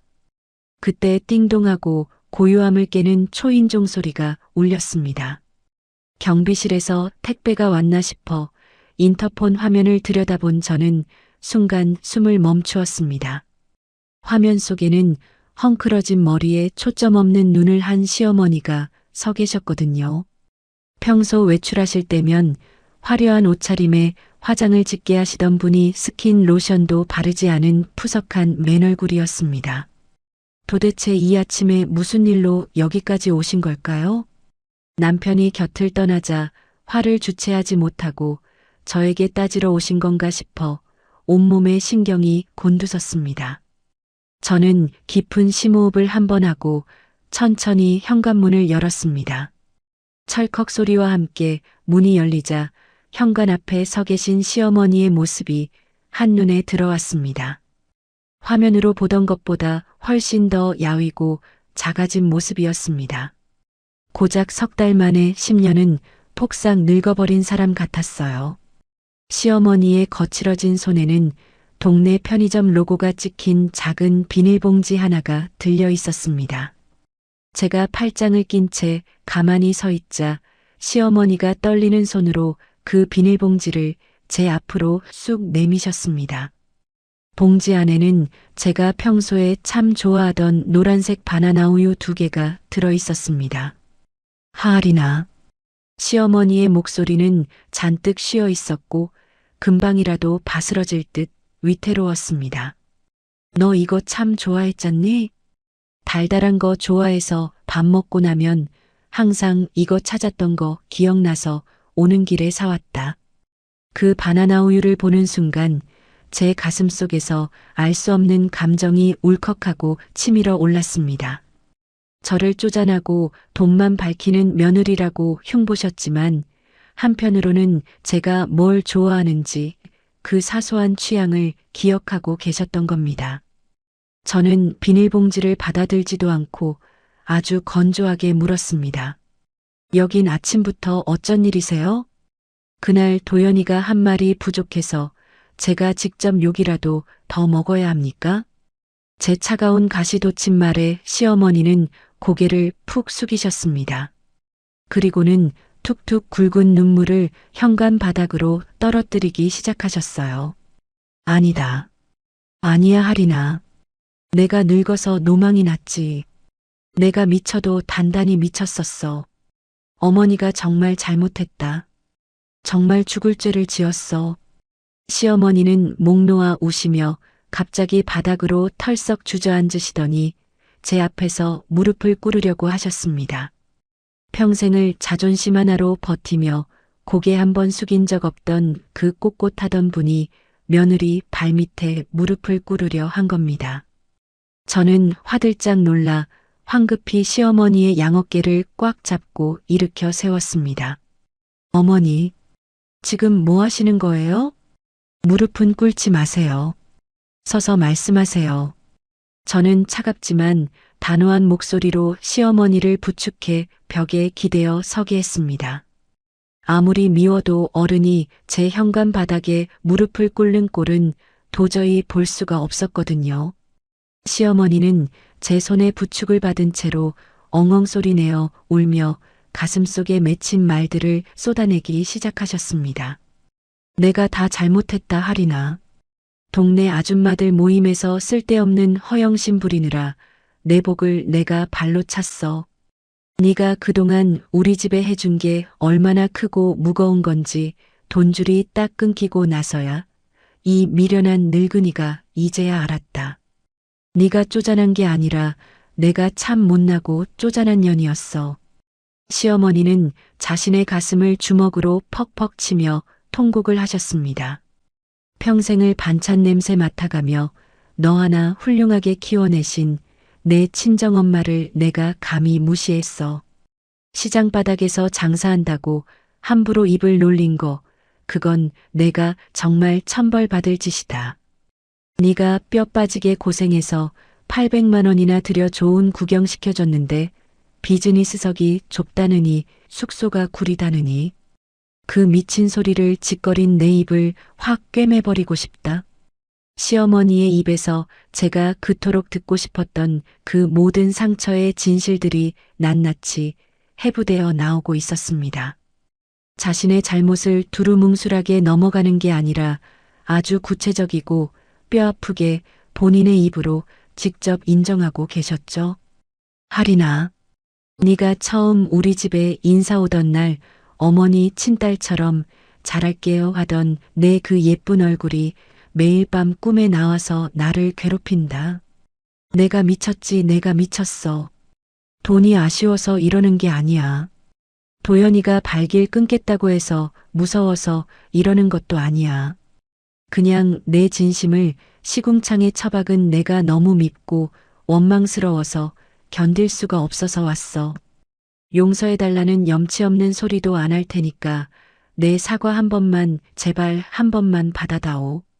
시어머니의 낡은 스웨터가 눈물로 흠뻑 젖어 들어가고 있었습니다. 저는 입술을 꽉 깨물고 그 처절한 눈물을 가만히 지켜보았습니다. 눈시울이 뜨거워졌지만 절대 눈물을 보이지 않으려고 애를 썼어요. 이 사과는 제가 마땅히 받아야 할 권리였으니까요. 저는 한참 만에 짧게 대답했습니다. 알겠습니다, 어머니. 무슨 말씀이신지 다 들었어요. 아침부터 먼 길 오시느라 고생하셨으니 이제 그만 돌아가세요. 시어머니는 제 차가운 태도에도 원망 한 번 하지 않으시고 연신 고개를 숙이며 물러나셨습니다. 그래, 내 말 들어줘서 고맙다. 고마워 하리나.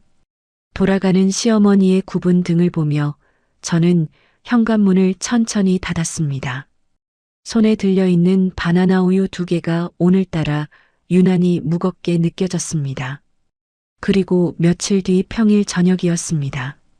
퇴근하고 돌아온 남편이 쭈뼛거리며 저에게 다가오더니 품에서 꼬깃꼬깃한 하얀 편지 봉투 하나를 꺼내 밀었습니다. 여보, 나 오늘 회사 점심시간에 아버지가 잠깐 회사 앞으로 찾아오셨어. 당신한테 꼭 전해달라고 하시면서 이거 주시더라. 저는 소파에 앉아 남편이 건넨 봉투를 물끄러미 바라보았습니다. 봉투를 열어보니 반으로 접힌 하얀 편지지 한 장이 들어있었습니다.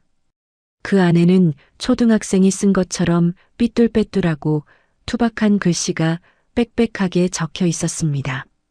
시아버지의 글씨였습니다. 하리나, 시아비다. 내가 참 많이 비겁하고 부끄럽다.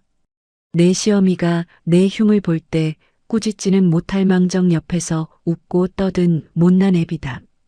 너에게 무슨 낯으로 용서를 구하겠느냐? 그런데 며칠 전에 내가 병원 원무과에 가서 끈질기게 물어보았다. 내 수술비랑 병원비 낸 사람이 도대체 누구냐고 늙은이 소원이라고 떼를 썼더니 결국 간호사가 슬쩍 귀띔을 해주더구나. 키가 훤칠하고 예쁜 새댁이 결제하면서 절대 자기 이름 말하지 말라고 당부하고 갔다고. 그 순간 내 가슴이 철렁 내려앉았다. 우리가 그렇게 모질게 굴었는데도 네가 내 목숨줄을 살려놓았구나.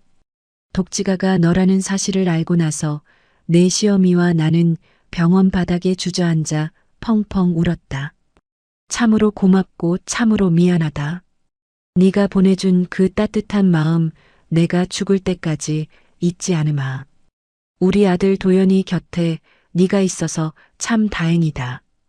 이 못난 시아비를 용서하지 않아도 좋다. 그저 고맙다는 말은 꼭 전하고 싶었다. 편지를 읽어 내려가던 제 두 눈에서 기어이 참았던 눈물이 툭 하고 떨어졌습니다. 종이 위로 번진 눈물이 삐뚤빼뚤한 시아버지의 글씨를 흐릿하게 만들었습니다. 그날 현관에서 시어머니의 뒷담화를 들은 이후로 아무리 억울하고 분해도 단 한 방울도 흘리지 않았던 눈물이었습니다. 돈으로 짓밟아주고 철저하게 고립시키며 느꼈던 그 통쾌한 승리감 이면에는 사실 저도 모르게 골마가던 깊은 상처가 있었나 봅니다. 그 상처가 시부모님의 진심 어린 반성과 눈물 묻은 편지 앞에서 드디어 스르르 녹아내리기 시작한 겁니다.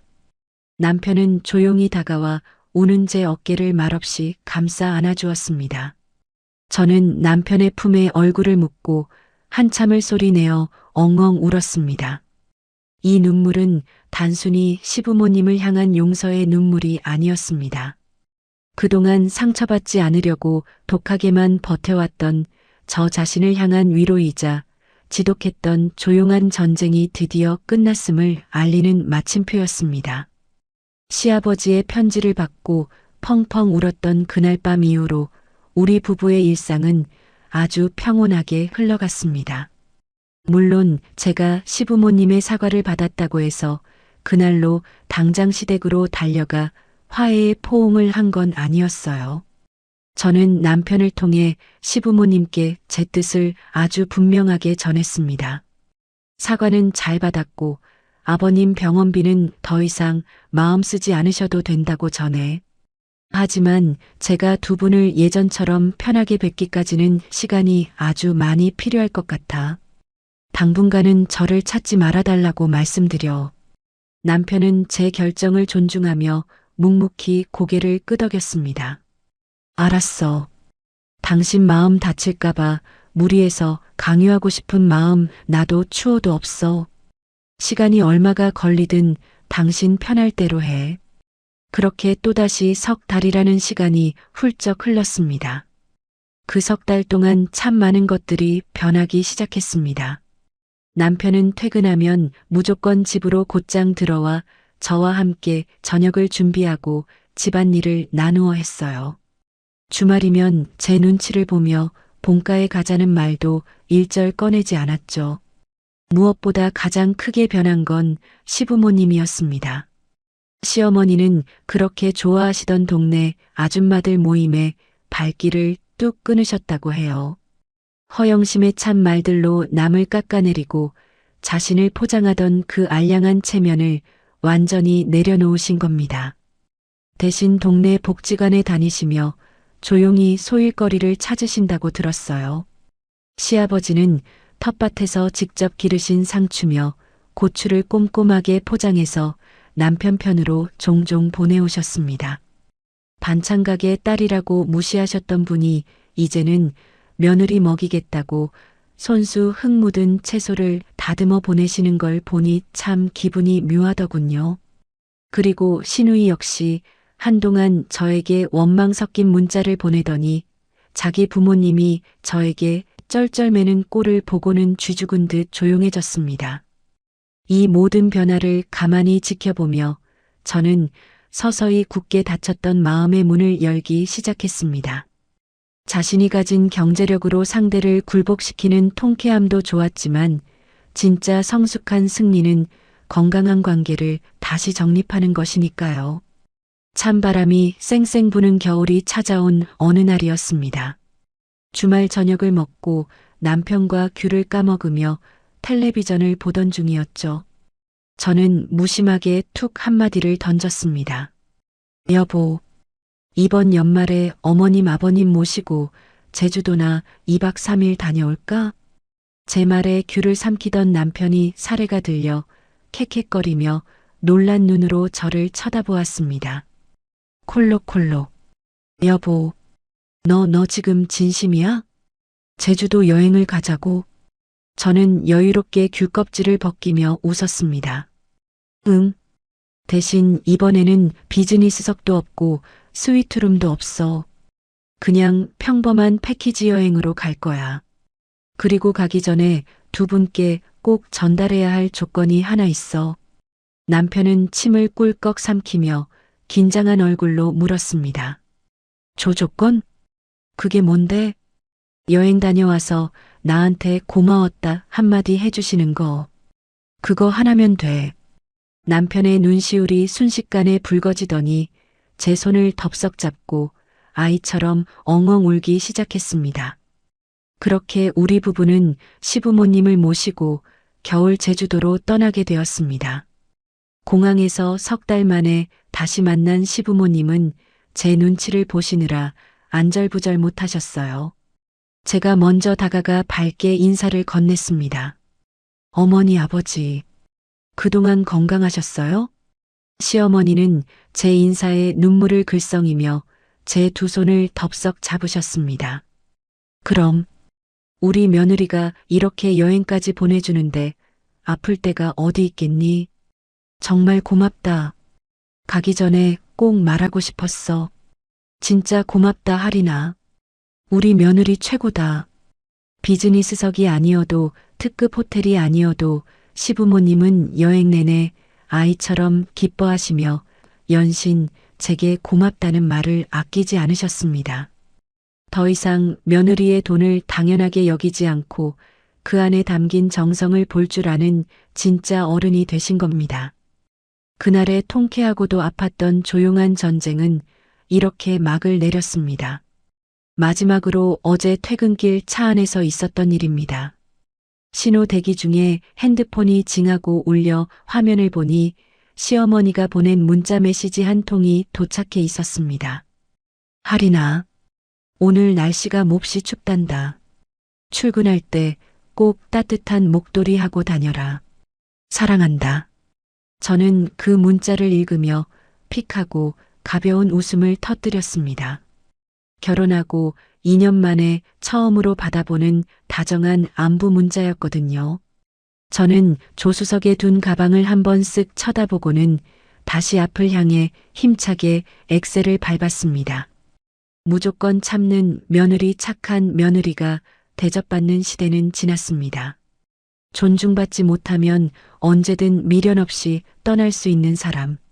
내 능력으로 내 인생을 당당하게 책임질 줄 아는 사람. 오직 그런 사람만이 진짜 대접을 받고 존중을 이끌어낼 수 있다는 걸 저는 온몸으로 배웠습니다. 여러분도 혹시 누군가에게 억울하게 무시당하고 계시나요? 그렇다면 울면서 참지 말고 본인만의 빛나는 실력을 키워 조용하고 우아하게 뒤집어 엎어버리시길 바랍니다. 저 장아린처럼 말이죠.